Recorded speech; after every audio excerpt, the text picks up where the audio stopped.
১৯৭৫ সালের ১৫ই আগস্টের পর বাংলাদেশে যে রাজনৈতিক অস্থিরতা দেখা দিয়েছিল তার অবসান ঘটাতে এই বিপ্লব গুরুত্বপূর্ণ ভূমিকা পালন করে। ১৯৭৫ সালের ৭ই নভেম্বর বাংলাদেশে ঘটে যাওয়া একটি ঐতিহাসিক জাতীয় ঘটনাকে জাতীয় বিপ্লব ও সংহতি দিবস হিসাবে চিহ্নিত করা হয়েছে। এই দিনে সিপাহী ও জনতা মিলে যে বিপ্লব ঘটিয়েছিল, যার মধ্য দিয়ে তৎকালীন রাজনৈতিক অরাজকতা শেষ হয় এবং প্রেসিডেন্ট জিয়াউর রহমান গৃহবন্দী দশা থেকে মুক্তি পান। এর ওই ধারাবাহিকতায় প্রতি বছর ৭ই নভেম্বর জাতীয় বিপ্লব ও সংহতি দিবস পালিত হয়ে আসছে।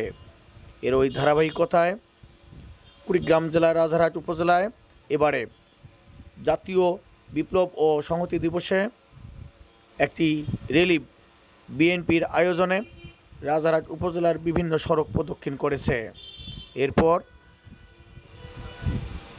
রাজারহাট উপজেলা বিএনপির কার্যালয়ে বিপ্লব ও সংহতি দিবস উপলক্ষে আলোচনা সভা অনুষ্ঠিত হয়।